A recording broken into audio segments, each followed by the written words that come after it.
기도하겠습니다. 하나님, 이 시간도 성령의 감동을 따라 기록하여 주신 말씀을 듣습니다. 우리의 마음을 기경하여 주셔서 성령께서 우리 가운데 세미한 음성으로 말씀하시는 그 말씀이 마음밭에 잘 심기게 하시고 또 잘 자라게 하시고 열매 맺게 도와 주시옵소서. 하나님, 우리의 마음과 생각을 하나님 악한 영이 사단이 빼앗지 못하도록 성령 하나님 은혜 가운데 지켜주시고 붙들어 주시옵소서. 예수님의 이름으로 기도드립니다. 아멘.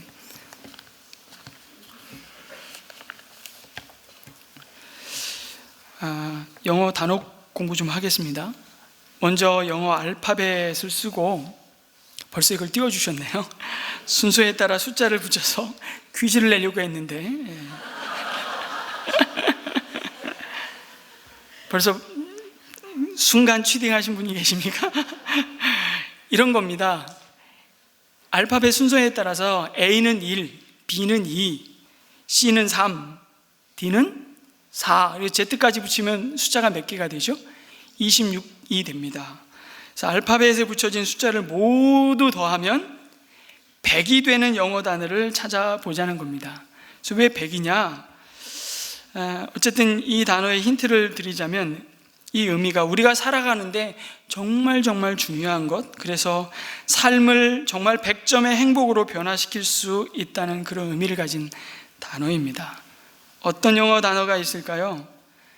먼저 부모님들이 자녀에게 입이 닳도록 이야기하는 공부, study, 그 뜻을 가진 study는 이런 방식으로 숫자를 더하면 몇 점이 나올까요? S는 19고 T는 20이고 U는 21이고 이렇게 딱 더하다 보면 study는 89점이 나옵니다. 공부가 중요하긴 하지만 11점이 모자랍니다. 지식이 많으면 100점짜리 인생을 살 수 있을까요? 지식을 뜻하는 영어 단어 knowledge는 계산해 보면 96점입니다. 자, 이제 보여주셔도 됩니다. love, 사랑은 어떤가요? 우리 삶에서 사랑을 빼면 남는 것이 없을 것 같습니다. 그럼에도 love는 54점입니다. 이거를 제가 인터넷에 찾아 이렇게 보는데요, 이유를 이렇게 설명해 놨더라고요. 사랑의 상처가 반영된 점수네요. 그렇다면 사람들이 그렇게 좋아하는, 역시 뭐니 해도 돈이야. 돈을 많이 벌면 성공한 삶일까요? 그러나 머니는 72점밖에 안 됩니다. 아니, 도대체 뭐가 우리 인생을 100점 만점으로 만들어줄까요? 어떤 뜻이 담긴 단어일까요?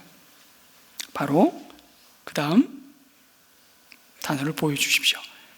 attitude라는 단어입니다. A부터 E까지 아까 말씀드린 그런 기준으로 숫자를 더해보면 정확히 100이 됩니다.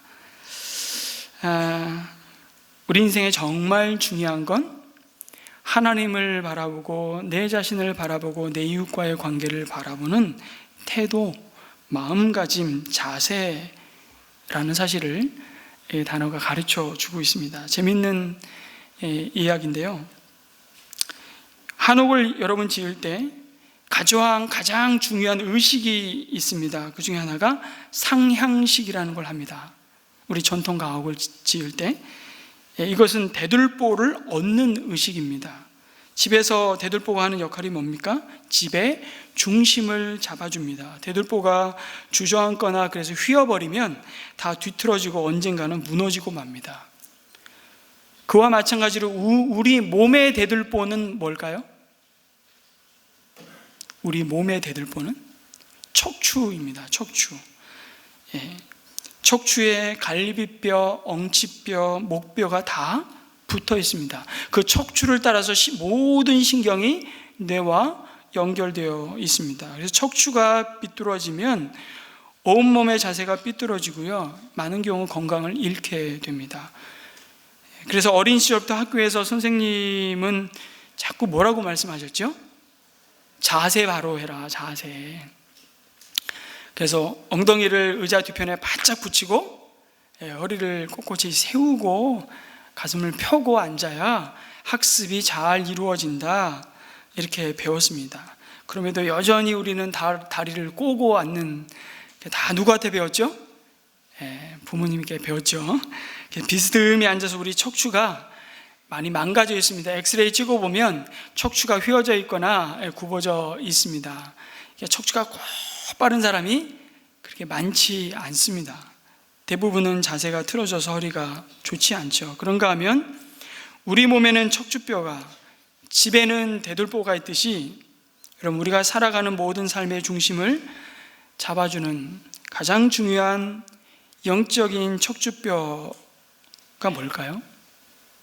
우리 마음의 자세, 마음의 태도가 있다고 말씀하는데 그것을 잠언은 지혜의 마음이라고 말씀합니다. 잠언의 지혜라는 뜻은 여러 번 말씀드리지만 듣는 마음입니다. 무엇을요? 오늘도 계속해서 우리 안에 거룩한 영으로 함께 하신 성령 하나님의 말씀을 듣는 마음, 그게 지혜의 마음입니다. 그리고 잠언 전체를 통해 일관되게 말씀하는 지혜로운 사람은 하나님을 경외하는 자입니다. 지혜로운 자가 누구라고요? 하나님을 경외하는 자입니다. 그것이 지혜의 근본이라고 잠언 1장부터 누누이 반복해서 말씀하십니다. 지혜의 뿌리가 어디에 있다는 겁니까? 바로 하나님을 경외하는 태도에 있다고 말씀합니다. 그것이 지식과 지혜의 뼈대고 기초라고 말씀합니다. 그것이 무너지면 모든 것이 다 무너진다는 것입니다. 여러분, 하나님을 경외한다는 것이 뭡니까? 그것은 하나님을 우리 삶의 가장 최고의 자리에 두는 것입니다. 다시 말씀드려 하나님을 가장 우선순위에 두는 것입니다. 그 관계를 가로막고 훼손하는 그 무엇도 용납하지 않는 태도입니다. 그것이 가장 근원적인 지혜라고 가르칩니다. 그 기초가 무너지면 사실 나머지 모든 관계들은 세워질 수 없다고 말씀합니다. 그래서 오늘 읽은 16절에 지혜로운 자는 하나님을 두려워할 줄 알아서 뭘 피한다고 말씀하죠? 악을 피하는 자라고 말씀하는 것입니다. 바로 그 악이, 그 죄가 모든 지혜의 근원인 하나님을 경외하는 삶을 가로막고 있기 때문입니다. 그래서 데살로니가전서 5장 22절에는 이렇게 말씀하죠. 악은 어떤 모양이라도 버리라고 말씀합니다. 흉내 낼 게 따로 있지, 악은 그 모양조차도 따라하지 말아라. 그래서 지혜로운 자는 악을 멀리하고 죄로부터 돌아서는 회개와 순종의 길을 걷는 자입니다. 지혜로운 자는 하나님 앞에 자신이 용서받아야 할 죄인임을 고백하는 자입니다. 하나님의 죄사함의 은총을 누리는 자라고 말씀하십니다. 하나님을 경외하는 것이 지혜의 근본이라면 어리석음의 근본은 뭘까요? 그 반대입니다. 바로 하나님을 인정하지 않고 무시하는 태도입니다. 그래서 어리석음의 여러 가지 면이 있지만 가장 어리석은 자의 모습은 바로 하나님 외에 다른 것을 삶의 중심으로 삼는 것입니다. 우리는 그것을 우상이라고 말합니다. 여러분, 우상은 우리의 신뢰의 대상을 하나님이 아닌 다른 무엇에 두는 태도입니다. 하나님이 우리 믿음의 대상이 아니라면 여러분, 그 자리는 진공상태, 그냥 비어있는 것이 아니라 반드시 끊임없이 다른 무엇으로 대체되고 있고 대신하고 있음을 우리는 기억해야 됩니다. 그것이 돈이든 권력이든 쾌락이든, 그리고 가장 큰 우상은 바로 자기 자신일 것입니다. 그래서 어리석음은 자신을 가장 중요한 섬김의 대상으로 생각하는 것입니다. 자기를 속인다는 것은요, 사실 어리석은 자의 입장에서 보면 속이는 게 아닙니다. 자기를 가장 아끼고 자기 자신이 가장 똑똑하고 자기 자신이 가장 괜찮은데 왜 자꾸 자기가 문제있다고 말하냐고 어리석은 자는 따지는 것입니다. 그래서 어리석은 사람은요, 속죄 제사를 우습게 여기는 것입니다. 구원받아야 할 사람은 내가 아니라 저 사람이라고 말하는 것입니다. 내가 문제가 아니라 저 사람이 문제라는 것입니다. 내가 문제가 아니라 나를 둘러싼 이 말도 안 되는 환경이 문제라는 것입니다. 내가 문제가 아니라 이 남편이 문제고 이 아내가 문제고 이 속썩이는 자식들이 문제라고 끊임없이 탓하고 책임을 전가하는 자가 어리석은 자입니다. 나는 지금 하나님 없이도 잘 살고 있다고 말하는 자입니다. 여러분, 어리석음은 하나님을 전혀 의식하지 않고 두려워하지 않는 태도입니다. 그러니 모든 것을 다 보시고 아시는 하나님도 두려워하지 않기에 자신을 스스로 속이면서도 그것이 뭐가 문제인지를 전혀 알지 못하는 것입니다. 16절에 그래서 잠언 지혜자는 이렇게 말합니다. 미련한 사람은 자신만만해서 조심할 줄을 모른다고 말씀합니다. 죄에 대한 감각이 없는 자입니다. 죄를 죄로 인정하지 않을 뿐만 아니라 하나님의 용서와 자비를 필요로 하지 않습니다. 그래서 자기 스스로를 속이는 가장 심각한 어리석음은 무엇이냐면 구원을 필요로 하는 죄인임을 내가 인정하지 않는 태도입니다. 그래서 미련한 자들은 죄 짓는 것을 심각하게 생각하지 않습니다. 그래서 회개의 필요성도 느끼지 않습니다. 죄가 얼마나 무섭고 치명적인 것인지를 모르고 실수와 잘못을 통해서 반성하거나 그 삶을 되돌아보면서 반면교사로 삼지 않습니다. 학습하지 못합니다. 그래서 동일한 잘못과 죄를 반복적으로 저지릅니다. 잠언 13장 19절에서 지난주 우리 월요일날 묵상한 본문 마지막 구절에 보면 그래서 어리석은 자에 대해서 이렇게 표현합니다. 미련한 사람은 악에서 떠나기를 싫어한다고 말씀합니다. 반면에 정직한 사람은 하나님의 은총을 누리는 자라고 말씀하죠. 그 은총은 바로 죄사함의 은혜일 것입니다. 그래서 여러분, 우리가 예배 자리로 나올 때마다 우리가 먼저 하나님을 높이고 찬양하고 그 하나님을 기뻐하고 즐거워하기에 앞서서 우리가 먼저 정리하고 해결해야 될 것이 뭡니까? 하나님과 우리 사이에 막힌 담, 죄의 문제를 해결하고 용서를 구하고 참회의 기도를 먼저 드리는 이유가 바로 그것입니다. 그것이 없이는 내가 죄인임을 인정하지 않고는 하나님으로부터 오는 그 좋은 것을, 그 은혜를 우리가 누릴 수 없기 때문입니다. 여러분, 그 은혜를 누리는 것을 가능하게 하는 것이 오늘 잠언에 보니까 정직함이라고 말씀합니다. 정직이 뭐겠습니까? 도덕적으로 거짓말 안 하는 것입니까? 남 등치지 않는 것입니까? 사기 안 치는 것입니까? 단순하게 윤리적인 삶을 사는 것을 넘어서 정직은 바로 내가 죄인임을 인정하는 태도입니다. 나는 주님의 용서가 필요한 죄인임을 겸손히 고백하는 것이 정직함입니다. 정직한 사람은 바로 하나님 앞에 자신의 있는 모습 그대로를 인정하는 사람입니다. 하나님 앞에 감출 것이 없는 자임을 인정하는 것입니다. 그 사실을 8절에서 슬기로운 사람의 지혜는 그 지혜가 자기가 가는 길을 깨닫게 한다고 말하는 것입니다.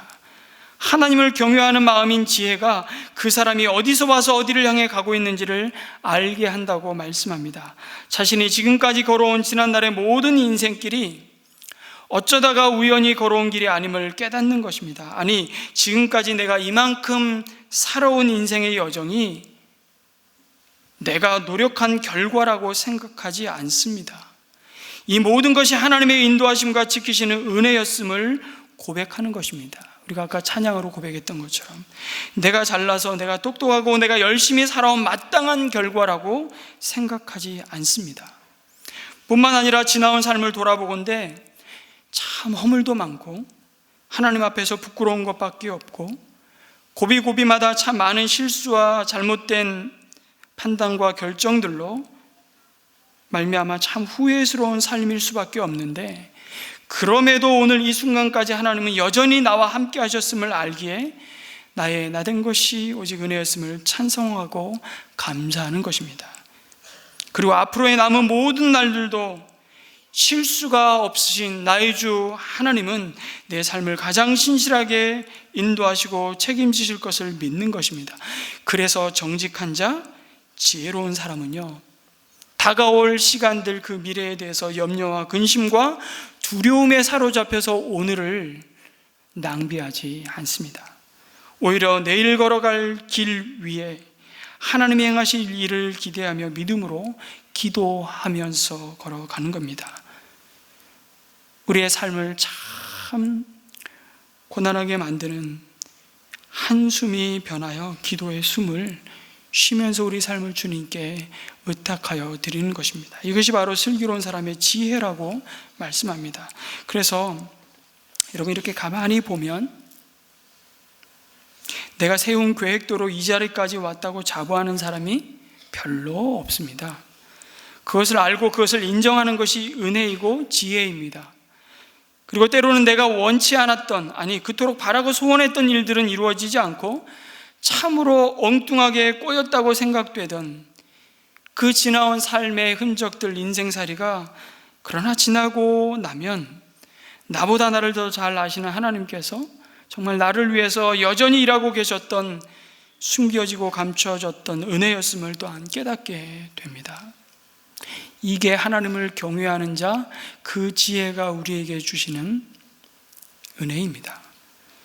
저도 가만히 제 인생 짧다면 짧고 길다면 길고 앞으로 살아가야 할 날들이 살아온 날들보다 많을지 적을지 정말 모르지만, 지나온 삶을 가만히 돌이켜 생각해 보면요, 내 계획대로 내 생각대로 된 게 별로 없는 것 같아요.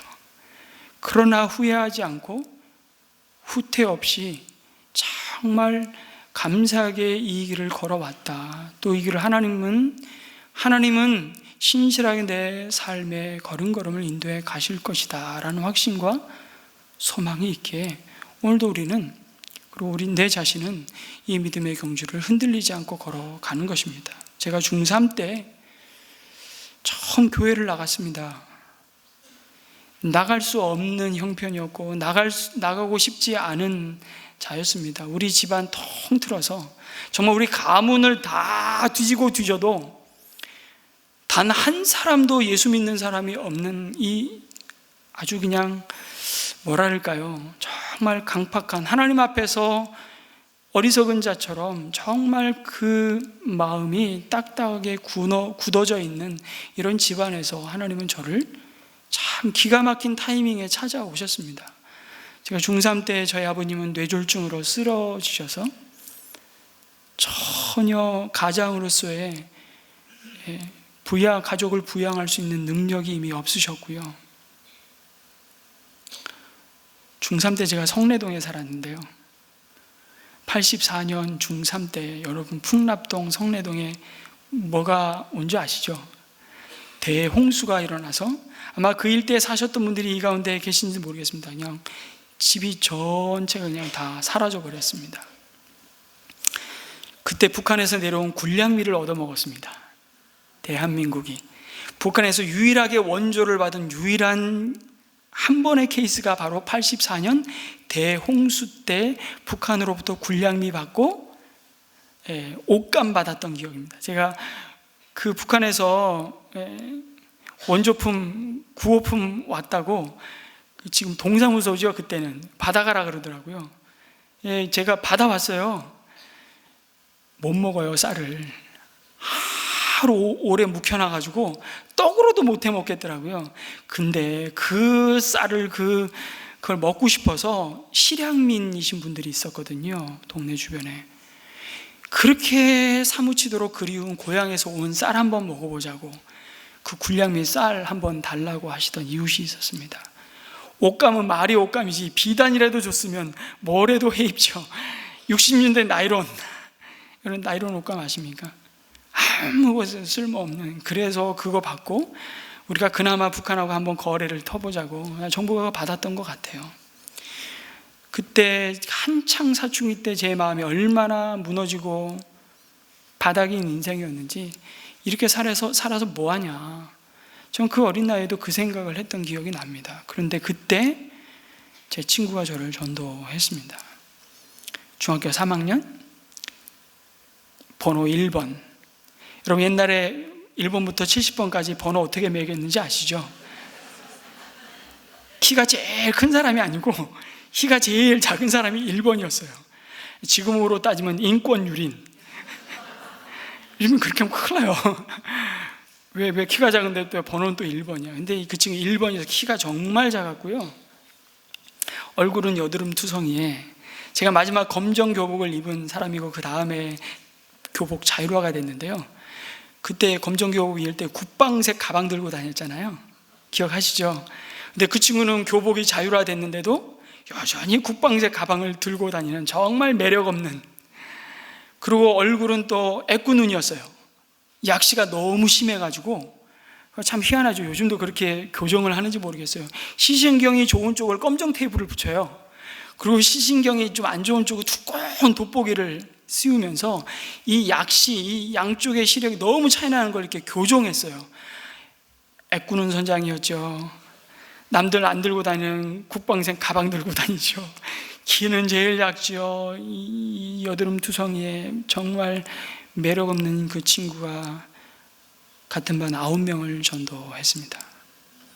그래서 함께 지금까지 아주 정말 믿음의 벗으로 함께 격려하고, 그 중에 목회자 2사람, 아니 목회자 3사람, 선교사 2사람 이렇게 나와서 함께 교제하면서, 하나님은 소망이 없다고 말할 때 그때 저에게 찾아오셨고, 참으로 신앙생활을 시작하면서 편하게 신앙생활을 했으면 좋았을 텐데 참 많이 맞았던 것 같아요. 저희 어머니는 왜 이렇게 모질게 저를 두들겨 패셨는지. 제 친구들이 그래요. 야, 다른 사람 다 예수 믿어도 너희 어머니 예수 믿으면 진짜 하나님 살아계신 거다. 제가 숱하게 집을 쫓겨났습니다. 너 학교 갈래, 교회 갈래, 선택하래요. 근데 그게 농담이 아니고요, 저희 어머니는 진심이셨습니다. 교회에 이 자식을 빼앗겼다고 생각하셨거든요.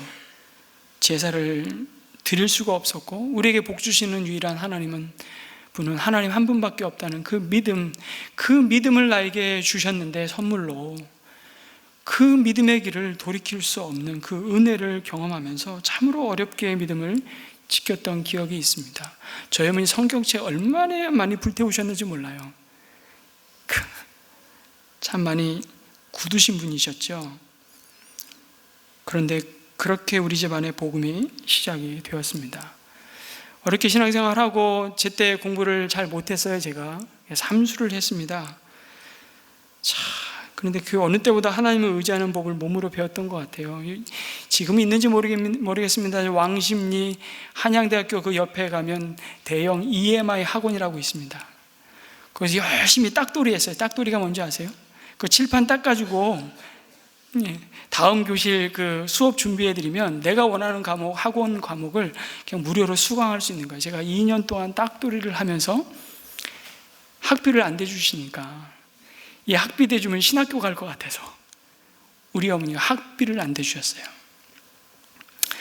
그렇게 해서 공부를 하고 대학을 진학했는데, 열심히 이제 전공 과목 힘내서 전공 과목 해야 되는데, 대학교 3학년 때 폐결핵이 걸린 거예요. 활동성 결핵. 1년을 투병을 하는데요, 그때 정말 조급하고, 안 그래도 늦게 들어간 대학, 너무 많이 좌절하고 낙심이 밀려오는데 여전히 더디가는 법을 또 배우게 하셨습니다. 그때 그 어느 시절보다 정말 말씀으로 하나님을 만나는 송이꿀보다 더 달다고 하는 경험들을 했던 것 같아요. 생명의 삶 두란노에서 하는 그 큐티집을 가지고 정말 종이 찢어지라 뚫어지라 그 말씀을 먹고 읽고 씹었던 것 같아요. 그래서 참 하나님께서 또 완치하게 하셔서 현역으로 군복무를 하게 하셨습니다. 제가 왜 이 얘기 하는 줄 아세요? 원래 국민 무슨 질병 어쩌고 저쩌고 해가지고 원래 그 정도 결핵이면 군대가 면제되는 거예요. 근데 제가 조급하다고 학교를 휴학을 안 했어요. 휴학을 안 하면 군 면제가 안 되더라고요. 그런 법이 있는 줄 몰랐어요. 고약한 인간들 나한테 좀 알려주지. 감사하게도 현역으로 또 군대를 갔네요. 그것도 제일 고달프다고 하는 11사단 화랑 발바닥 부대. 남자분들은 아실 거예요. 그 예비사단에 맨날 행군만 하는, 산악 행군만 하는. 근데 그 속에서 또 귀한 믿음의 벗들을 만나고 스승들을 만나게 하십니다. 결혼하고 6년 동안 아이가 생기지 않았습니다. 난임 부부가 얼마나 고통스럽고 마음에 무너짐이 있는지를 또 경험하게 하시고 인생의 지경을 넓히시는 경험을 하게 하시질 않나. 걸어다니는 기도 제목이었습니다. 저희 부부가. 그렇게 임신을 하는 그 해에 쌍둥이를 임신하게 됐는데, 아이를 임신함과 동시에 하나님은 저희 아버님을 천국으로 불러가셨습니다. 그것도 의료사고로. 기관지 내시경을 하기 위해서 외래 환자로 병원에 가셨는데 제가 모시고 갔어요. 만선아, 내가 기관지 내시경 하는 게 너무 고통스럽다. 날 위해 좀 기도를 해달라. 그래서 내가 기관지 내시경 하는 직전에 들어가시기 전에 간절히 손 붙잡고 기도해 드렸어요. 근데 그게 마지막 모습이었습니다. 그리고 유일하게 제가 그 임종을 지켜본 가족이었어요. 하나님, 왜 이런 식입니까? 왜 이런 방식이죠? 참 그때 많이 원망했던 것 같아요. 저는 저희 아버지의 유언이 뭔지 그 육성으로 한마디도 들어보지 못하고 우리 모든 가족들 마찬가지로 하나님 품에 아버님을 떠나 보냈습니다. 그런데 참 우리의 생각과 하나님의 생각이 다르다는 게, 그것을 통해서 우리 가정에 복음이 또 다르게 들어오는 통로가 되었습니다. 저희 아버님 유언이 뭔지를 몰랐다 그랬잖아요. 근데 나중에 유언이 뭔지를 알았어요. 저희 아버님이 먼저 신앙생활 하시고 한 4년 가까이 신앙생활 하시는 교회 주관으로 장례를 치르면서 목사님 오셔서 그러더라고요. 저보고요. 목사님, 아버님이 가장 좋아하는 찬양이 뭔지 아셨어요? 저 몰랐어요. 아버님이 어떤 기도 제목을 갖고 늘 교회 오셔서 기도한지 아셨어요? 잘 몰랐어요. 참 무심했습니다. 근데 그 기도 제목이 이런 거예요. 제 아내와 손 붙잡고 함께 하나님 앞에 예배드리는 게 소원입니다. 그리고 저희 아버님 가장 즐겨 부르시는 찬송이 예전에 377장이었던 것 같아요. 인내하신 구세주여 내 말 들으사 죄인오라 하실 때 날 부르소서. 그 찬양 늘 부르셨다고. 그게 유언이었어요. 그리고 저희 어머니가 그 굳은, 그 강팍한 그 인생이 예수 앞에 돌아왔어요. 그리고 저희 친할머니는 제가 세례식을 진행했습니다. 그렇게 한 사람 한 사람 그리스도 앞에 돌아오는 과정은 결코 쉽지 않았지만, 내 계획과 내 생각과 다르지만 하나님은 하나님을 경외하는 자에게 오늘도 자기가 가는 길이 주님의 은혜임을, 그 은혜로 사는 자임을 여전히 깨닫게 하시는 것입니다. 사랑하는 성도 여러분, 한 가지 더 나누고 싶습니다. 지혜로운 사람은요, 그래서 영원을 바라보고 사는 자입니다. 반면에 어리석은 사람은 이생만 바라보고 삽니다. 12절에서 오늘 이렇게 말씀합니다. 사람의 눈에는 바른 길같이 보이나 마침내는 죽음에 이르는 길이 있다고 말씀합니다. 이어서 웃어도 마음이 아플 때가 있고 즐거워도 끝에 가서 슬플 때가 있다고 말씀합니다. 진정한 행복을 누리려면 결국 우리는 천국을 소망하고 살아야 한다고 말씀합니다. 인생의 초점을 천국에 맞추지 않고 이 세상에 맞추고 사는 한 그 누구도 행복할 수 없다고, 하나님이 주는 진짜 만족과 기쁨을 우리는 알 수 없다고 말씀합니다. 여러분, 우리는 인생이라고 하면 일생이라고 생각합니다. 그러나 인생은 일생이 아니라 늘 말씀드리지만 삼생입니다.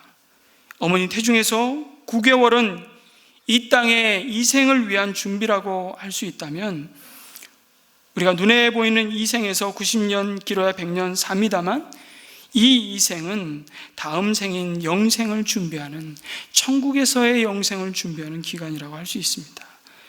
여러분, 인생에 성공했느냐 안 했느냐를 뭘 보고 알 수 있습니까? 끝을 보아야 합니다. 성공과 실패를 좌우하는 것은 시작을 어떻게 했느냐가 아닙니다. 끝을 어떻게 맺느냐에 달려 있습니다. 여러분, 사업을 하다가 9번 실패해도 마지막 10번째 성공했다면 성공한 사람입니다. 9번 성공을 했지만 마지막 10번째 실패한 사람은 인생에서 실패한 사람이라고 말합니다. 그런 의미에서 본다면 여러분, 그리스도인은 성공한 삶을 살 수밖에 없습니다.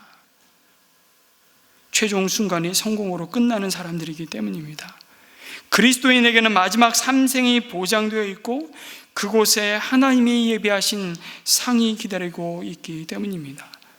그럼에도 그리스도인들 가운데 자신의 삶은 실패한 인생이라고 느끼는 사람들이 참 많음을 보게 됩니다. 그러나 이것은 마지막 인생을 보지 못하는 어리석음이 빚은 잘못된 태도입니다.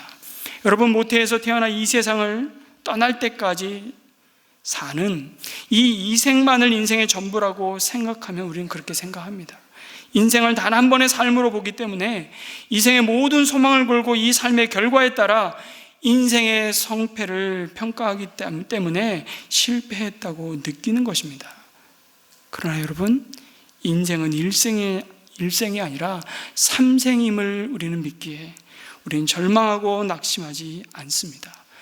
히브리서 11장에 등장하는 믿음의 증인들을 여러분 보시기 바랍니다.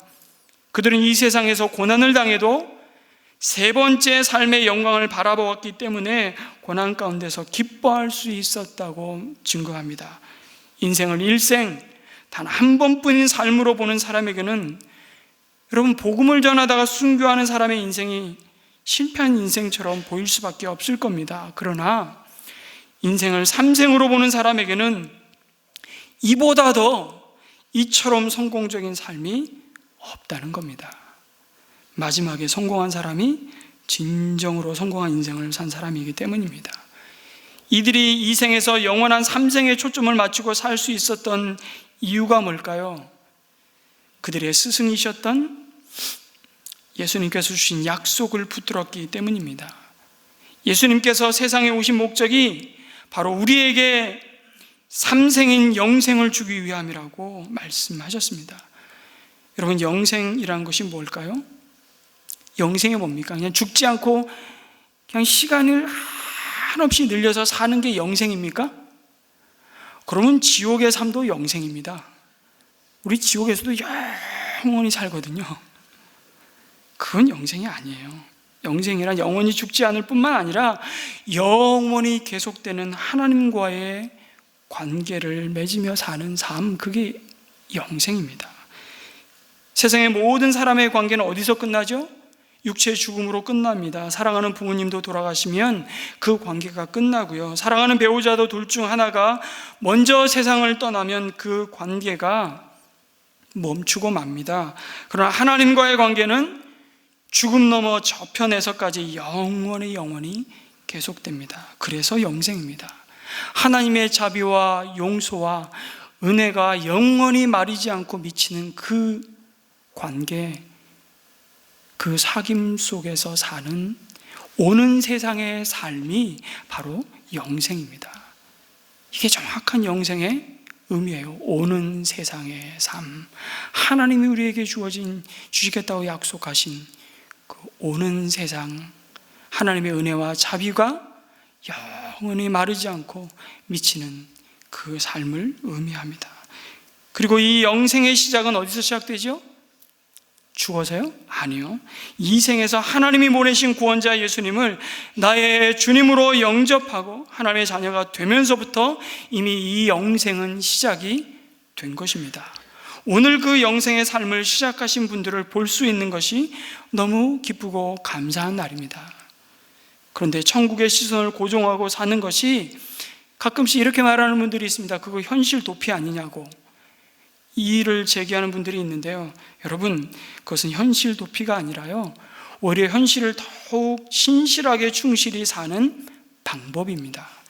인생이 일생이 아니라 삼생이라는 사실을 마음에 두고 사는 사람이 이 세상에서도 더 현명하고 지혜로운 삶을 살 수 있습니다. 왠 줄 아십니까? 이생의 삶이 이생으로 끝나는 것이 아니라 영생의 삶과 맞대어 있고 이어져 있음을 알기 때문입니다. 그래서 오히려 인생이 눈에 보이는 이생뿐이라고 생각하는 사람들의 삶이 가만히 보면요, 훨씬 무책임하고 허무합니다. 어차피 이 땅에서 살다가 끝날 인생인데 살다가 죽으면 그만이지 별것 있냐. 저희 어머님이 늘 하셨던 말씀이에요. 레파토리 바뀌는 거죠. 아, 인생이 일생이 아니구나. 잠언의 지혜자는 그렇게 말씀하지 않습니다. 오늘 11절 말씀을 보십시오. 악한 사람의 집은 망하고 정직한 사람의 장막은 흥한다고 말씀합니다. 여러분, 이 생에서 꼭 그렇습니까? 우리가 경험하는 슬픔이 뭡니까? 정직한 자가 손해보고요, 정직한 자가 고통받고 정직한 자가 바보 취급당하는 경우를 너무 많이 본다는 것입니다. 그런데 그 모든 부조리가 마침내 마침표를 찍고 모든 것이 삼생의 상급으로 보응될 날이 있음을 바라보기에 이 믿음의 길을 가는 자가 바로 지혜로운 사람이라고 말씀합니다. 그게 끝이 아니라고. 여러분, 영원을 바라보고 사는 지혜로운 사람의 모습은 그래서 이 생에서 영원히 살 자처럼 살지 않습니다. 누구로 산다고요? 행인과 나그네로 산다고 말씀합니다. 오늘 우리는 나그네라는 표현을 잘 쓰지 않는 것 같아요. 그 표현을 최영기 목사님이 이런 비유로 잘 바꾸셔서 제가 참 공감이 됐습니다. 행인과 나그네로 사는 것은 출장 나온 것처럼 사는 거다. 훨씬 공감이 가시죠?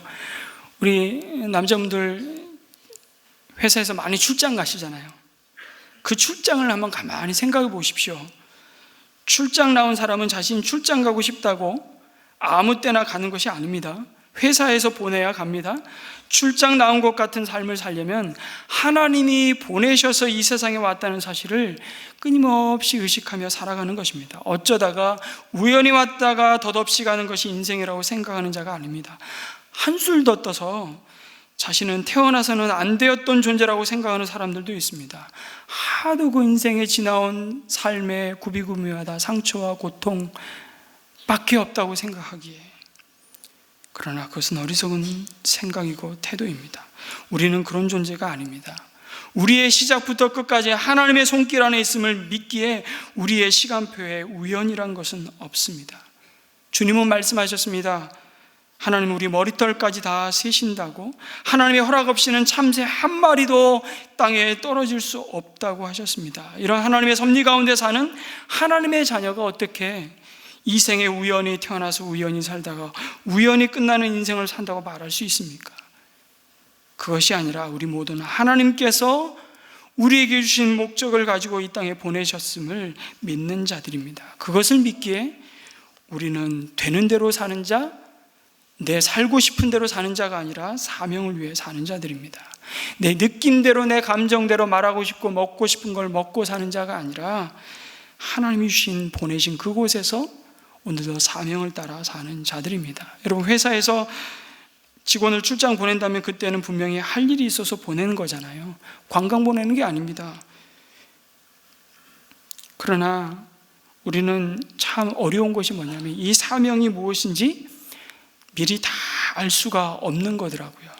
우리는 이 세상을 살면서 하나님이 두신 그 현장에서 하루하루 살다 보면 그 사명을 보여주시고 그 일을 완수하면 그 다음 사명을 또 알게 하시는 것 같습니다.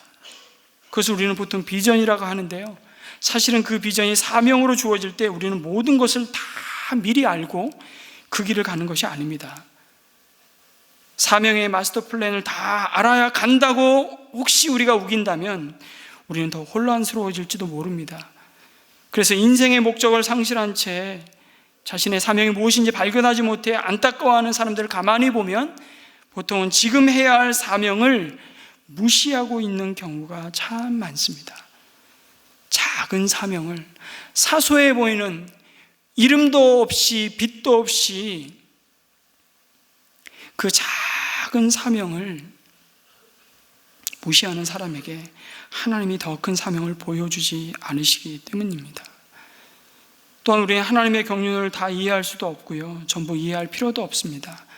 각자 맡은 일이 왜 중요한지, 하나님의 경륜에 따라 어떤 역할을 하고 있는지는 결국 천국에 가서 우리는 얼굴과 얼굴을 맞대어 볼 때, 주님이 나를 아시는 것 같이 나도 주님을 알 때에나 우리는 명확하게 이해하게 될 것입니다.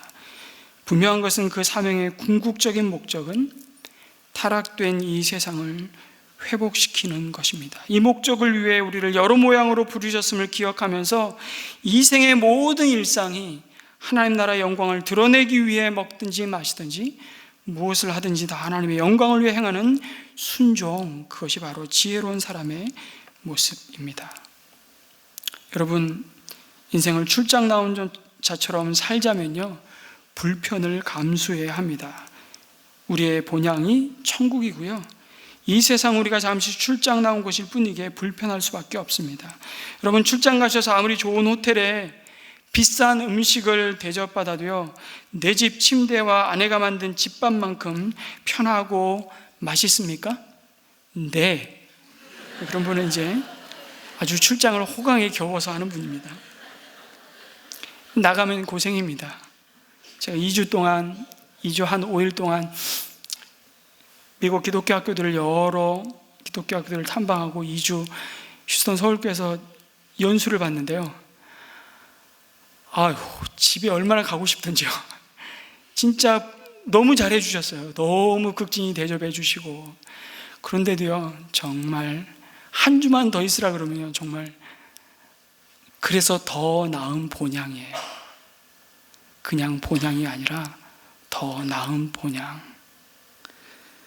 그래서 이 땅은 늘 불편할 수밖에 없습니다. 우리가 출장 중이기 때문입니다. 이 세상에 사는 동안 우리는 어떤 불편함이 있습니까? 여러분, 오늘 뉴스만 틀어보십시오. 온갖 부조리와 부정과 사회악을 어쩔 수 없이 우리는 경험하며 살아야 합니다. 그럴 때 우리 안에 분노와 좌절이 찾아오고요, 사람들은 이 생을 인생의 전부라고 생각하기 때문에 견딜 수가 없습니다. 참지를 못합니다. 그러나 하나님의 백성들은 이 세상에 사는 것이 잠깐이고 영원히 살 곳은 천국이라는 점을 기억하기에 세상에 헤아릴 수 없는 모순투성이와 불의함에 그들처럼 분노하거나 좌절할 필요가 없습니다. 이미 이 세상은 우리의 죄악으로 말미암아 심각하게 파괴되고 고장나 있기 때문입니다. 그것을 아는 거예요. 그래서 참된 정의와 사랑은 천국에서만 이루어지겠죠. 그래서 인생을 출장처럼 사는 그리스도인은 이 세상의 추함과 불의함 때문에 지나치게 놀라거나 반응하지 않습니다. 여러분, 그렇다고 이 세상에 무관심하라는 말이 아닙니다. 그래서 더욱 우리는 성령 안에서 의와 평강과 희락이라고 말씀하시는 그 하나님의 나라가 이 땅에 임하기를 간절히 기도하며 기대하면서 조금이라도 우리를 보내시는 그 땅에서 우리가 하는 그 일들 속에, 관계 속에 하나님의 공의와 사랑이 영향을 미치기를 위해 최선을 다해 헌신하는 것입니다. 그리고 조금이라도 나아진다면 기뻐하는 것이고, 그 기쁨을 가진 자들이 바로 교회입니다. 마지막으로 영원을 바라보는 지혜로운 사람은 결국 천국의 상을 기대하며 살아가는 사람입니다. 예수님은 산상수훈에서 끊임없이 상에 관해 말씀하셨습니다. 예수님께서는 남에게 보이기 위하여 외식함으로 기도하고 금식하며 구제하지 말라고 하셨습니다. 왜냐하면 하나님의 상을 잃어버리지 않도록 하기 위해서요. 또한 세상 사람이 핍박하고 모여갈 때는 오히려 기뻐하라고 하셨습니다. 왜냐하면 천국에서 큰 상을 받을 것이기 때문이라고 말씀합니다. 마태복음 5장 11절 이하의 말씀을 같이 한번 읽겠습니다. 시작. 나를 인하여 너희를 욕하고 핍박하고 거짓으로 너희를 거스려 모든 악한 말을 할 때에는 너희에게 복이 있나니 기뻐하고 즐거워하라. 하늘에서 너희의 상이 큼이라. 너희 전에 있던 선지자들을 이같이 핍박하였느니라 말씀하셨습니다. 예수님께서 이처럼 상을 위해 일하라고 하셨는데, 그리스도인들 가운데 천국의 상을 기대하는 사람이 많지 않은 듯해 보입니다. 이유가 뭘까요? 가만히 생각해 보면 천국의 상이 무엇인지 상상할 수 없기 때문이지 않나 생각을 해봅니다. 차원이 다른 영생에서 누리게 될 기쁨과 그곳에서 받게 될 상급이 어떤 형태일지에 대한 상상이 불가능하기 때문에, 막연하기 때문에 상급에 대한 기대도 희미합니다. 그러나 한 가지 확실한 것은 주님이 그것을 약속하셨고, 우리보다 앞서 그 믿음의 경주를 달려갔던 믿음의 선진들도 기대한 만큼 그 상은 무척 좋은 것이라는 점입니다. 사실 하나님께서 상을 안 주셔도 부족한 나를 하나님의 뜻을 이루시는 데 사용해 주셨다는 것만으로도 어쩌면 우리는 이미 충분한 상을 받았다고 말할 수 있습니다. 천국에서 하나님이 내 등을 두드리시며 내가 너의 수고를 기억한다. 내가 너의 눈물을 안다. 내가 너의 모든 의와 공평과 정직한 길을 갈 때 당한 고통을 안다. 내가 거기에 너와 함께 있었고 지금도 함께 있으며 앞으로도 영원히 너와 함께 할 것이라고 그 한마디만 해주셔도 충분할 것 같습니다. 그런데도 상을 기대하는 이유는 주님께 순종하려 하기 때문입니다. 주께서 상을 위해 살라 하셨고 이에 순종하기 위해 상을 기대하는 것입니다. 그럼에도 천국의 상을 또 기대하지 않는 이유가 있다면 신앙생활을 한다는 것이 유치하다는, 상을 보면서 신앙생활을 한다는 것이 유치하다는 생각에 사로잡혀 있기 때문이 아닐까? 꼭 보상을 바라고 일해야만 하나? 여러분 어떻게 생각하십니까? 그러나 이것은 인간을 잘 모르는 소리입니다. 어느 누구도 보상 없이 일하지 않습니다. 인간은 보상을 바라고 일합니다. 사람은 그렇게 하나님이 만드셨습니다. 예수님이 이것을 아셨고요. 단 올바른 보상을 위해 일하라고 말씀하십니다. 세상에서 보상받기 원하는가? 천국에서 보상받기 원하는가? 사람들에게 칭찬 듣기 원하는가? 하나님으로부터 칭찬 듣기 원하는가? 사람을 기쁘게 하랴? 하나님을 기쁘게 하랴? 이 생에서 불타 없어질 보상을 원하는가? 영원히 남을 보상을 원하는가? 그 차이가 있을 뿐이라고 말씀합니다. 주님은 올바른 선택을 하라고 말씀하십니다. 우리의 시선을 영혼에 두지 않으면 우리는 계속해서 내 눈앞에 보인 그 보상을 위해 영원한 보상을 놓치는 선택을 하며 우리는 후회하게 될 것이라고, 잠언은 그것이 지혜가 아니라 어리석음이라고 우리에게 말씀하십니다. 여러분, 말씀을 맺고자 합니다. 인간에게는 세상에 참 자신의 흔적을 남기고 싶은 욕구가 참 많은 것 같습니다. 좋은 사례가 세계 기록을 모은 기네스북이잖아요. 혹시 기네스북을 한번 보신 분 계십니까? 이 책에 보면 별별 기록이 다 나오잖아요. 세상에서 제일 키가 큰 사람, 세상에서 가장 오래 산 사람, 제일 오래 키스한 남녀, 한 자동차에 사람을 있는 대로 구겨 넣어서 제일 많이 들어간 기록들, 아무도 기억하지 않는 기록이지만 사람들은 호기심을 자극하며 끊임없이 자신이 만들어 놓은 흔적을 남기려고 했습니다. 여러분, 기네스북에 올린 기록은 본인 외에는 기억하는 사람이 거의 없습니다. 또 수립된 기록은 누군가에 깨지고요. 여러분, 우리가 세상에 살았다는 진정한 흔적을 남기고 싶으면 영원히 남을 것, 영혼 구원을 위하여 일하는 것이 최선입니다. 구원받은 영혼이요, 영원한 천국에 갈 뿐만 아니라 그의 후손을 통해 믿음이 대대로 전승되기 때문입니다. 이렇게 확실히 흔적을 남기는 방법은 세상에 이것밖에 없습니다. 이 세상에서 살다가 흔적 없이 사라지는 것을 참 못 견뎌하고 참을 수 없는 이 인간이 영원하신 하나님의 형상을 따라 지어졌기 때문이지 않을까요? 그 영혼에 대한 갈급함이 가슴속에 담겨 있는 것입니다. 이 갈급함을, 이 목마름을 채울 수 있는 삶은 여러분, 영혼 구원하셔서 제자 만드는 삶밖에 없습니다. 우리가 남길 수 있는 가장 영광스러운 은혜의 흔적입니다.